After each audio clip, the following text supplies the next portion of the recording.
Welcome to our Coaches Kitchen Table Discussion Series, where you join myself and the top coaches and influencers in the sport community, where we talk about a variety of topics related to coaching, athlete development, and so on. In this episode, we continue our discussion with Volleyball Canada's Director of Athlete and Coach Pathways, Dawna Sales. In part one, we discussed Volleyball Canada's involvement in international competitions for youth and Volleyball Canada's youth programs. In part two, Dawna discusses how coaches can get involved in the youth national team programs, and we look at barriers for female coaches.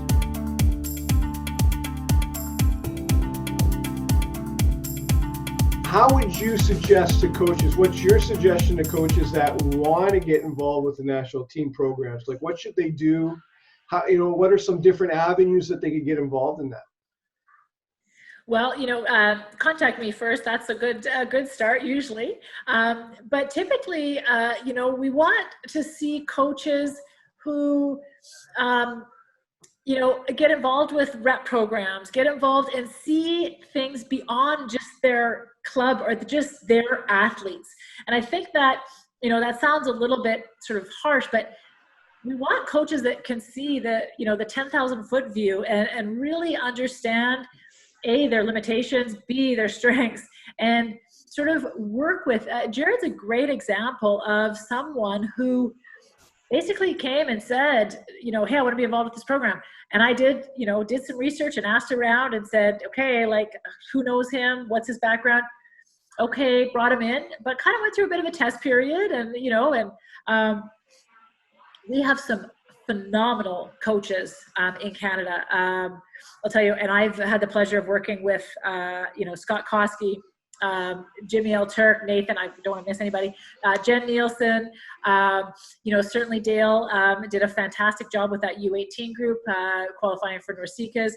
That group on the men's side, Mike Hawkins, Patrick Johnson, and I know I'm going to miss him, Matt Harris, Ian Ebbett, Matt Kruger. Matt Kruger is a guy that works at UBC, and from what I've seen in the past 2 months working with him, if you can pick his brain on motor development, he's an up-and-coming coach. So we kind of come through these coaches in different ways, and through, either through they're an assistant coach at a university, they might be a CCAA coach, and just university hasn't been an option for them, but they're really focused on the athlete, the process, and the program. And that's what they care about, as opposed to their own athlete or, what we always say, the name on the back of the jersey versus the name on the front of the jersey. I think that's really important. And we see that. I always see it in, our beach coaches, Adriana and Josh. And, it's those athletes that, those coaches that are just there putting in their time every single day, regardless of who the athletes are. Those are the ones that we're sort of looking for. The rep programs are a good entry point. I'll say they're not everywhere, so it's a little bit difficult to say that. And I don't ever undermine provincial team programs. What we're able to see through a provincial team program, I've been at the Canada Cup the last many years, and I see the coaches who are dialed in and who understand. And Carlin is a strength and conditioning coach out of U of C that we've worked with on a number of, did she work with you guys? Yeah, she was. Brenda, she was there. I mean, she's top of her class in terms of what she does. And so we just see those people through those connections. Our group is very small. There's not, but I'm also incredibly passionate about making sure that we spread that knowledge across the country, that it's not, and nothing against Gatineau, it's a lovely place, but it's not Gatineau centric. One of the things that I really love about the youth program, and I can't even begin to tell you how passionate I am, is that we get to involve coaches that can't go to Gatineau for 3 months or 4 months because of their family commitments or their life or their university jobs or whatever it is. We get to see them in a youth environment for maybe it's a few weeks or a month or whatever it looks like. And we get to sort of say, okay, like these coaches really have, what it takes to be that. And how do we then, and this is a gap for us right now, 100% gap. How do we take that coach and say, we think you have some of the qualities that we see in a high performance coach. Now, what do we do with that coach and how do we get them? Just like we did with Dan Lewis. Dan Lewis has had a very unique experience, but somebody identified him early enough to say, we think you have a future as an international coach. And how do we then close the gap? So to say to, Scott Koski's not a good example because he was an international coach. So maybe he's not the best example, but I don't want to throw anybody's name out just in case it comes back to me.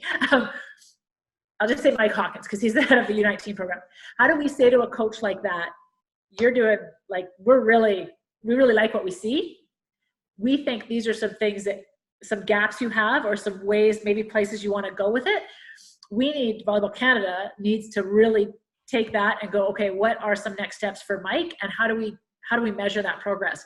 And that's something that we need to do. I just like the opportunity that I get to work with different people across the country, and it's not based on them having the availability to go to Gatineau for 3 months. But it's, we get little tidbits of them when they're available. So, but I mean, that's our coaching problem in Canada in general, not even just for volleyball, but how do we take young coaches or coaches with experience and help them develop, right?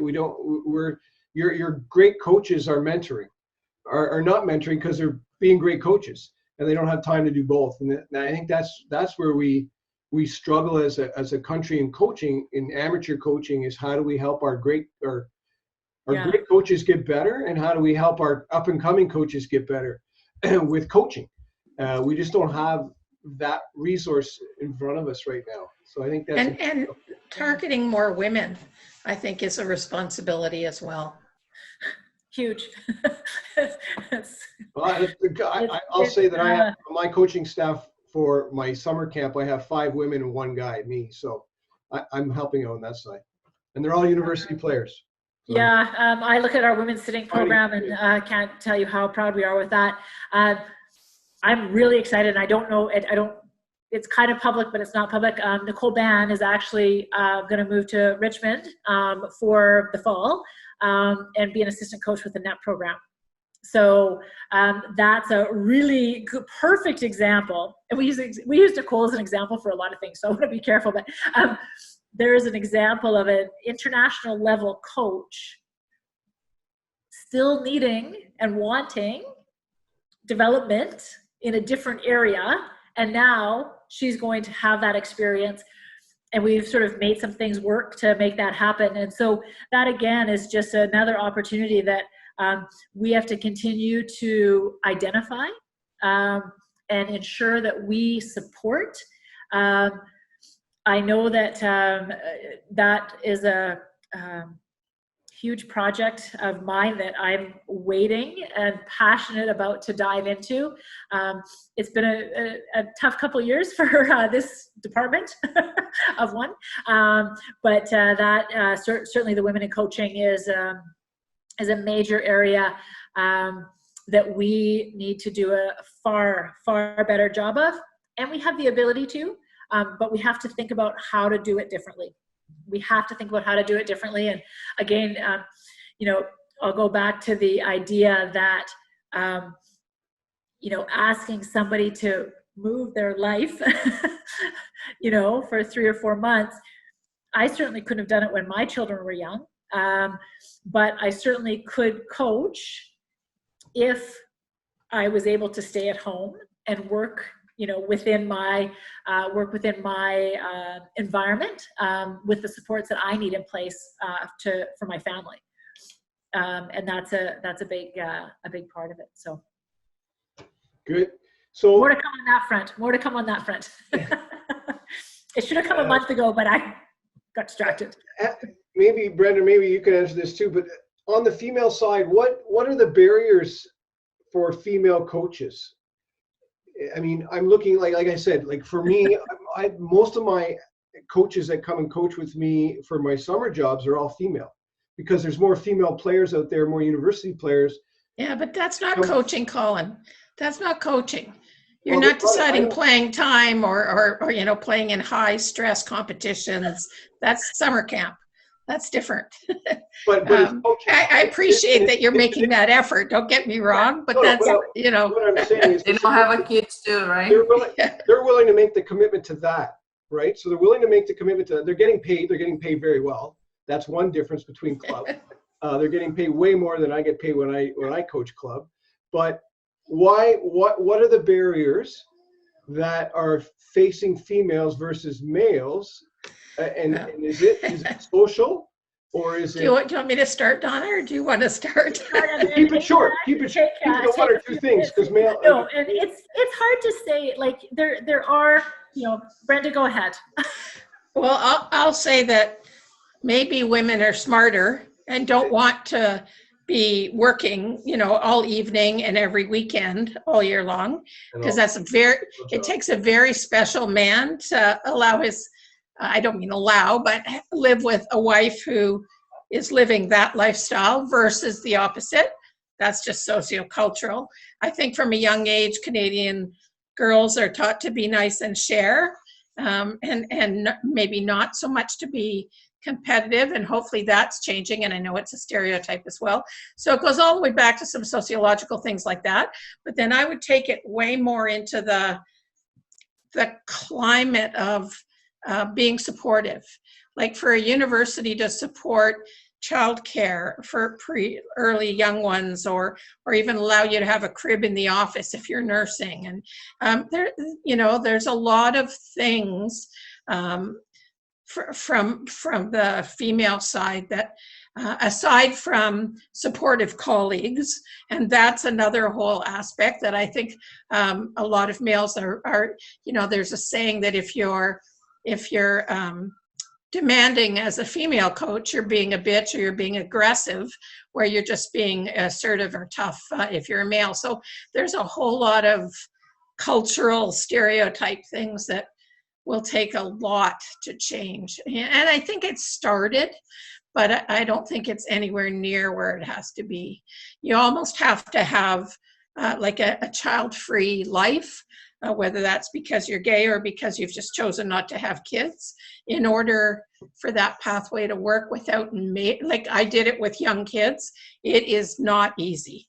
And, without a supportive partner, it's very, very difficult. You call me crazy.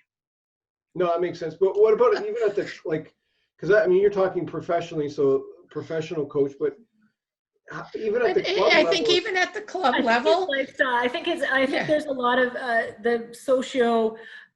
I don't know that young women coming out of university, who typically we'll see as our male coaches. We're seeing coaches. We're seeing athletes that played. They start their own business, running camps. They become coaches.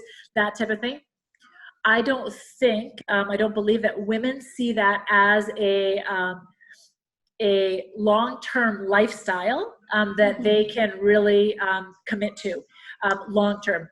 So there's research. Thankfully, they become doctors and lawyers and all these other fantastic. There's research that says you have to see it to believe it. And so I think the fact that there aren't enough role models is part of the problem. But it's a huge that's a huge issue for sure. And I think you need a very. There's also some research now, not just in volleyball, but generally in coaching, that says if you can hook them in right off their playing career and give them, positions with a mentor and so on, more and more will grow and take on that kind of career path. And we're seeing a number of those coaches, Christine Briggs, Jennifer Nielsen, Nicole Ban. We're seeing not enough. We're seeing more and more. Sandra Lamb from Mount Royal, just naming a few. We're seeing some of those coaches who have had exceptional mentors in Lori Eisler and Christine Drakich and others. So we are seeing more of those coaches choosing it as a career, but I have also seen where we also need athletic directors and administration to take take a real strong and hire female coaches, and hire them and give them a chance, put mentors around them to support them, so that we continue to see more role models available for our young athletes, especially. I was so proud at Canada Cup last year. I think it was you, the Div 1. 3 of the 4 gold medal, the winning coaches were female. So gold, bronze, and silver. And Mike from Ontario, he's fantastic. I said to him, I said, you're a great coach too. I really, really like you. But it was great to see women having success and being able to acknowledge it in front of their peers, but also in front of the parents and in front of their athletes. So that was a pretty proud moment for me. So Adriana, I'd love to hear what your thoughts are on getting more women coaches. Love to. You know, like one thing that is not just about coaching. We just talked last week about athletes that we lost. We lost athletes because they can't keep play at high level. When they talk about what is your next step in the high level, they like is different. We in the beach volleyball, we can have a lot of men's, they can keep in play and nobody question about why you still play. Yeah. The women's, I lost 3 athletes 1 year ago, 2 years ago, 2 more that could be the best players for us, just because in the end they had to decide to come back and say we're going to get more money there. They came to us 1 year, they not survived 1 year. I know, like, sometimes we think, oh, they should be more strong to survive there, but nobody questioned the men's side, why you still play. Opposite, they give more like the family, specific families in behind. And I never thought about that. And I never, because like say, I'm from Brazil, and in Brazil is like competition, they go hard and you receive money for that. That one is a difference. They pay for you. They pay for you to play. In Canada, you have to spend more money than you receive more money. And I think that one is a huge difference between like, right, this is what I say, in Canada, the sport improves so much. But when we talk about, I'm a professional athlete, not really. Like walk as look like a professional athlete, but in the end of the day, you have to coach a lot. You have to coach other kids. You have to go to work. Like a lot of things happen, and this is why sometimes we lost athletes on the women's side. We lost coaches because now if they have a kids, they can't survive. When I started coaching Canada, I had 2 kids, right? My kids was like 5.5 and 6.5. Like, and for me it was hard to coach and try to find this time. I keep persisting and I keep going, but it was not easy. And of course, my husband was a swimmer and he was an athlete, and he knew what does a life look like. But like, if you don't have the support, for sure, 100%, you're gonna quit on the first day and you're gonna say, I can't do this anymore. Right? So when they get older, you better. It's so interesting. Like, I have a very supportive husband. Like he's great. I was the head coach. He was the assistant coach when we were coaching club. I can't tell you how many women said to me, I can't believe you're giving up all this time for other people's kids. And I was like, can you imagine?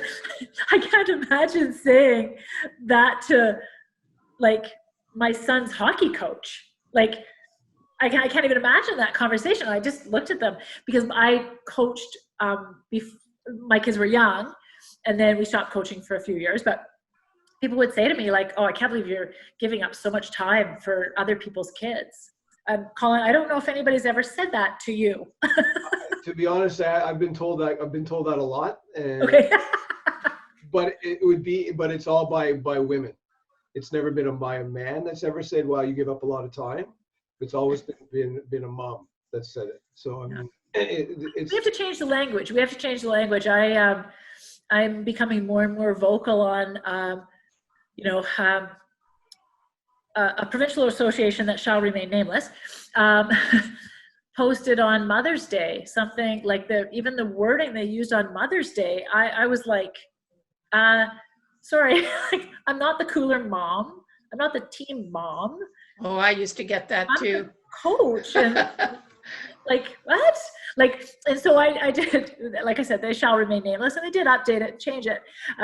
But I think we all have to take ownership of saying, like, I'm not, trust me, you do not want me getting the cooler ready on Saturday morning. Like, I'm your worst. You don't want my kid on your team, because I'm like, hey, I'm coaching usually something else, and I'm like, the cooler doesn't turn out very well. But I think we all need to take ownership of that language, and and it's as simple as in documents and things that we send out, like, oh, we're looking for a cooler mom or a team mom or whatever. No, you're not. You're looking for a parent. Like, my husband could probably do a better job with a cooler than I can. Right. Yeah, for sure. I think language is important. Yeah. And I think that, I mean, with Black Lives Matter, I think it goes also to race, right? I mean, it's the same thing. And being an old white male, my time has come and gone. So the reality is, and I accept that for what it is. You can't be done yet. You're still doing good stuff, Colin. I'm still trying, but I mean, I'm shaking my head because he was trying out for Queens when I was coaching. So. And you cut. I started my coaching career. We're not going to that fast. I prefer to play, not to train. I'm different now. I've learned my lesson.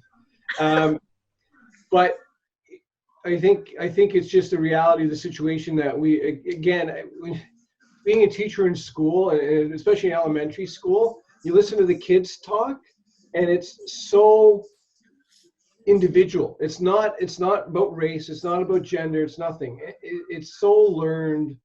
These things are so learned, and so I think I agree with you guys. We have to keep pushing to the correct, using the appropriate words as person, individual, and everyone's unique. No one is the same as anybody else. So it doesn't matter what your skin color is or your gender is, anything.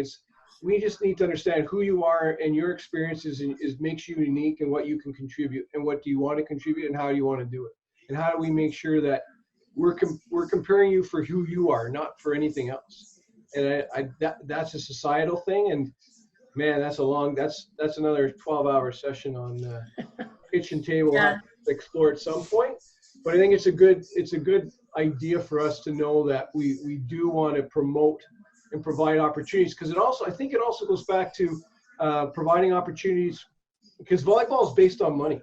The reality is, it's unfortunate. It shouldn't be, because it's a cheap game to play, but it's not a cheap game to play at a competitive level, because it's all about travel, and not everyone can travel, because not everybody can afford to pay those costs that we have to pay for volleyball. And for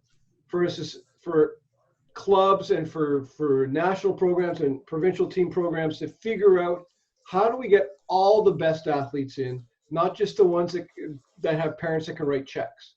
And I think that's another thing that we have to look at and try to figure out as well, because there's a lot of good athletes out there that we lose because they just can't afford it. And to me, money and gender should never be a deciding factor in what you're worth or what you should be able to do. And I think that's another obstacle. It's so critical. And I've reflect back over the last, say, 3 months, 4 months, and our sport is 99% of the time, I'm incredibly proud of our sport, because I do think we're inclusive, we're accessible, because we come through sort of that high school type mentality, but we do pretty quickly move that. And in terms of what we're sort of seeing coming out of COVID is the grassroots side, the less travel, the within your local community, we see huge areas of growth for our sport. Our sport's been lucky because it's been growing already. But what I encourage any club, and I know this wasn't necessarily about club, but encourage any club to really look at their programming and say, do we need to run? So we're the only sport, I can't think of another one, that doesn't base its membership and its foundation on grassroots house level play. we base it on rep. So rep play. So we have all these teams across Canada, all these clubs, and they're all, I love it. And I love the festivals, and I do love all that. But we have to be one of the only sports that only has a rep level program at a national level. Dawna, in Ontario, of the 93 registered clubs, 58 have house leagues. Yeah, and that, I would say, in Ontario is fairly unique, and that is amazing. And I've worked with Koresh enough to know that he's amazing. And what he's doing, that is the information that the rest of our provinces really need to take hold of and understand, and especially coming out of COVID, is that is, like, we may not travel. We're certainly not traveling internationally very, very soon. We're not, maybe to, like, domestically, we may see, I'm sure hoping come, February, March, April, May, there's some more domestic travel. But the reality is that if we only have, and I'll use the community I live in, if we have one 14U boys volleyball program in the community I live in, that's a problem. If we have 24 boys playing volleyball at U14, or heck, let's throw it out there, 48 boys playing volleyball, and they can all play against each other, have a great experience, very low cost to the parents, very low cost for the gyms, everything else. Can you imagine what our sport could look like? And I've been, knocking this tree for a while. You'd be shocked at the resistance that I get from clubs to do that. But what about, I'm like, what about what? What about what? So what we end up seeing then is, in a small community, those 14 kids at grade 8 become 8 by 16U, if 8. And then guess what's happened? The top 2, they go to another community because they're going to get a better experience there, right? And so we don't do ourselves any favors. So the fact that, did you say 58 out of 93? Mm-hmm. That's exactly. Awesome. That's awesome. I would be very fascinated to find out. I'm going to find out now that stat from across Canada of all the clubs who run not a community center program, because that's different. No. I'm talking about a grassroots house program through a club. And I have to think, in Brazil, I have to think that those kids, like, they identify with a club very early on in their lives, I would think. In the initiation group. Yeah. Like, they affiliate with that club, and can we do that in our sport? Move sort of our coaching education to focus on that grassroots side. Can we make sure that those kids are getting a great experience without sort of having to be a rep program that's costing, my son 14U was not even going to nationals. And I think my club fees for 4 months, because in BC, we only run January, February, March, and April. I'm going to say they were $900. That's a lot for a family. Whose child may also be playing hockey. And I know hockey's expensive, but it's almost comparable, to be honest, or playing soccer or baseball or whatever, right? So it's just something I think as a group and a collective, we need to really think about how we are developing our athletes at a young age. And it's an interesting model, Dawna. A lot of the clubs that we surveyed, they're using 18U and even 17U athletes as the coaches in the house leagues. Yeah. And they're working off their fees by coaching in the house league. Yeah. So, they get paid, but it goes into their club account, so to speak. Yeah. I've been, I've been working on that one for a while, but I was surprised. And the same conversation, and that's just a small boys example. The girls example probably worries me more. They both equally, I guess. 14U high performance teams. 14U girls high performance teams. Why do they have to be 12 kids? Why can't we have 24 high performance 14U kids and divide them into 2 teams, 2 balanced teams? That seems to be just so hard for people to understand or appreciate. I don't know. I don't know what the answer is to that one, but I'll keep 3 balanced teams of 8. Then you get lots of playing time. Nobody can complain about playing time at that point. yeah. OVA's competition rule going forward is a minimum of 10 dressed and playing on your bench. So in fair play, you can't shorten your bench anymore. You default if you don't have 10. I like 10. I actually like 10. I'm not a fan of 8. 10 I think is a great number.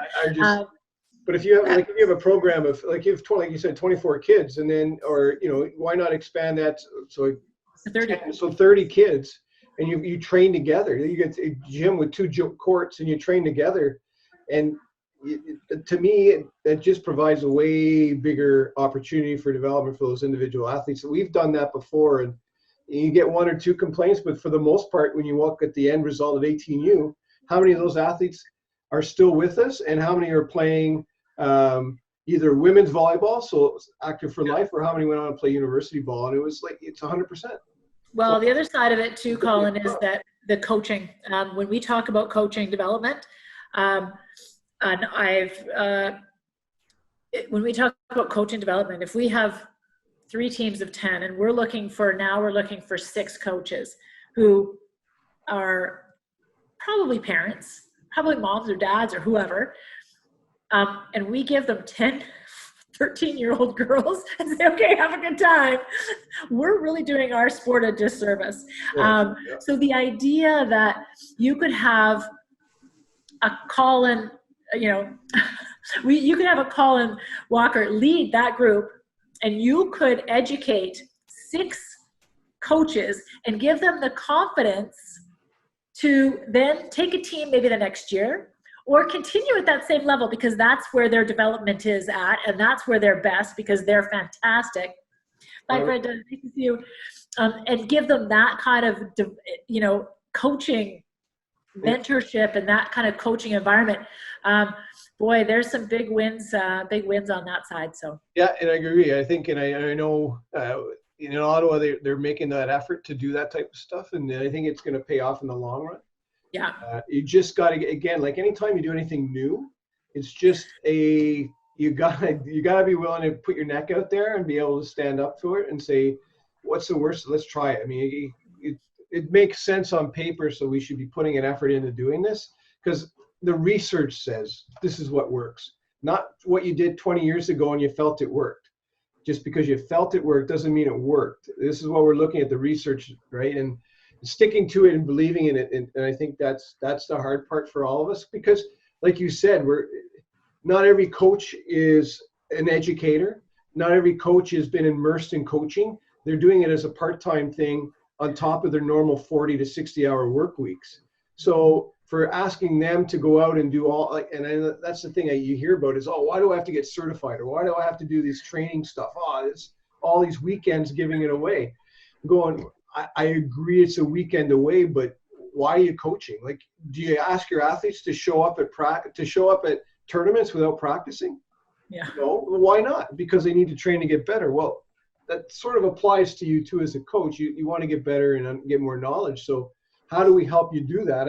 I think breaking it down into smaller chunks, modules, so you can spread it out over a longer period of time, I think will benefit. I think that I've noticed that. Again, that's anecdotal. I don't have any research, but I think those types of things to help us. And the coach mentoring, I think, would be huge. Is really getting clubs to buy into having a technical director who just does the mentoring, doesn't just do the coaching, right? Doesn't coach 5 teams. That's a challenge in itself. I've been involved with a couple of clubs who have coach directors or whatever, and boy, by the time they get enough coaches and then try and get them organized and try and help them select teams, boy, the mentoring piece goes away real quick. And that's why we have to look at different ways to do it. So a U14 group, if you have one lead coach who that's their role. They're not coaching 3 other teams or trying to get to you give them the knowledge and to be able to, pass that down to those other coaches. And one of the big things with the NCCP is the changes over the last, I'll say 8 years, has been competency-based coaching, but coaching within your context. So understanding where you are best suited. I am not best suited to coach internationally for a lot of reasons. I am not a university coach. I am best probably suited to coach 15U. And I know why, and I know my strengths and I know my weaknesses. So as a club, keep me there. Leave me there as long as you can, but make sure that I'm giving my 15U knowledge to as many coaches as I can to help, manage that. So I think we ask a lot of, and I think clubs, and I'm not picking on any one club, I think we ask a lot of our coaching directors in clubs. We want them to be like, a performance coach. We want them to be this or that. Yeah. But really, we need probably 3 or 4 who are experts at 14U, experts at 16U, experts at 18U, and then work with that group to make sure that there's some systematic. There's your next coach pathway development of NCCP, but not even NCCP, but your professional development stuff is how to train those types of coaches, right? So how do we have some type of certification or some type of training for our lead coaches? And how do we help them? Because even just because you have experience doesn't mean, do you know how to mentor? Do you know how to work with adults and communicate with adults outside of your job and be someone that gives them information and then gives them feedback? How do you give an adult feedback versus a kid feedback is totally different. And I think there's your next job. Put that on your plate, but you can start adding that to your repertoire of things that I think that there's your professional development. Like we all have to do PD points. And there's an opportunity to do some of that stuff because it's not like a whole weekend course. It could be just getting these coaches together on a Zoom call across the country, hashing out some ideas and having a kitchen table discussion about what's scenario going on for you. Oh, I've had that. This is what I did. And just having that conversation among the lead coaches. I mean, it's just like getting together when you get together with at nationals and you're meeting with all your friends coaches, you sit down at night and you're talking. It's that type of concept where I think the best learning comes in. I miss that. I miss that so much. Oh yeah, this year for sure. I miss it.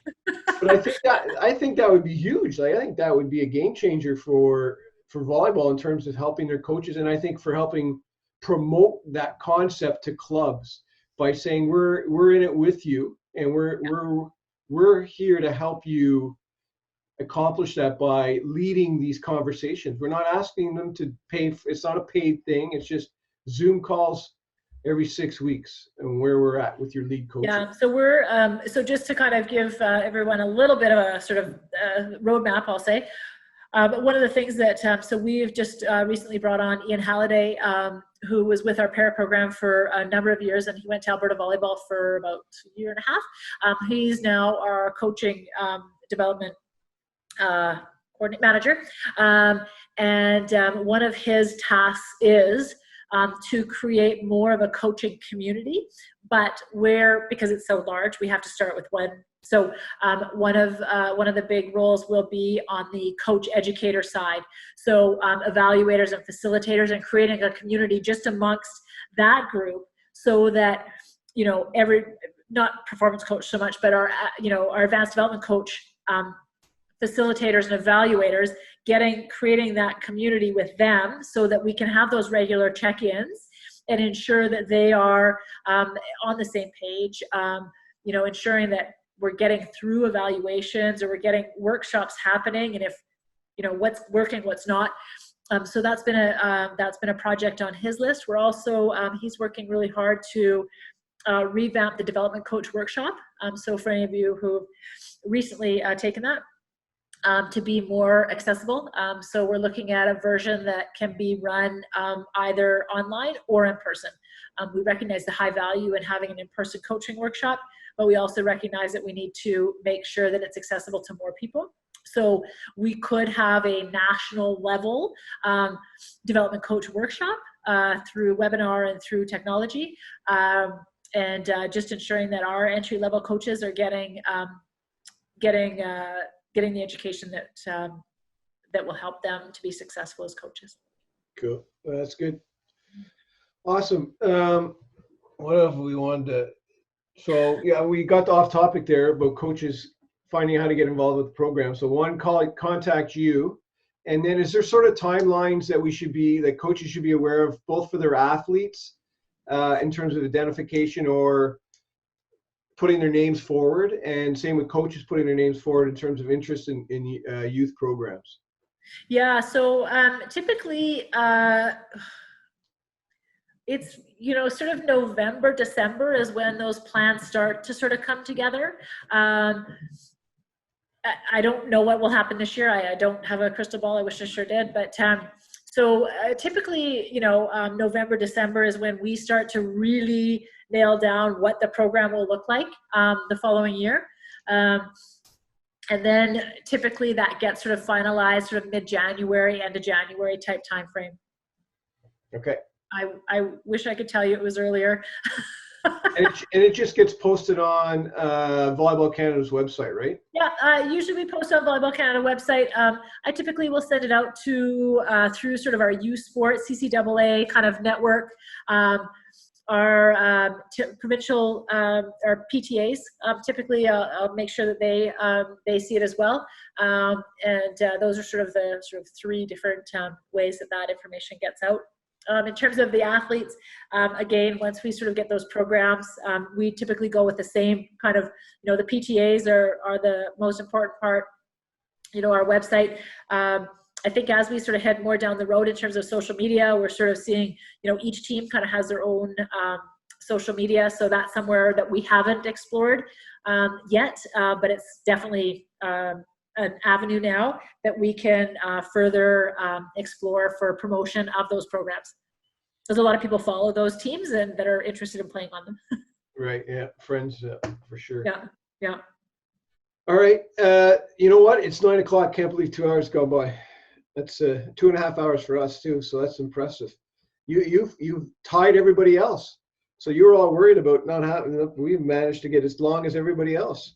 Guys, I could talk about this stuff all day long. My husband's probably so happy that I just have to listen to me talk about it for a day. He's probably like, oh, she's gonna be tired about talking about it. No, I truly think I have one of the best jobs. I get to work with amazing people. I get to work at the grassroots level, so I get to work with community coaches. I get to work with high performance coaches. I get to work with an amazing staff from Volleyball Canada. And I get to work with youth sport coaches. So I really have a great role, and I take it. I'm pretty passionate about it, and sometimes I don't always get information out soon enough, but sometimes I miss some things. But thank you for allowing me to speak, and it was great to have everybody ask questions. No problem. We really appreciate your time too, because you got your message out. So again, I want to personally thank Dawna for coming on and giving us 2 hours of her time.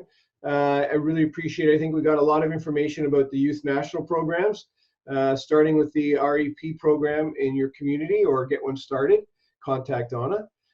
For Ottawa people, you can contact me. If you need anything else information, don't ever hesitate to contact Dawna at Volleyball Canada as well. Again, thank you very much, Dawna, and thank you everybody for coming on. This ends our kitchen table discussion series session with special guest Dawna Sales. We would like to thank Dawna for coming on and everyone for watching. If you enjoyed this episode, make sure to like the video and add a comment. We welcome suggestions on topics you would like us to discuss in the future. Remember to subscribe to our channel so you don't miss a video.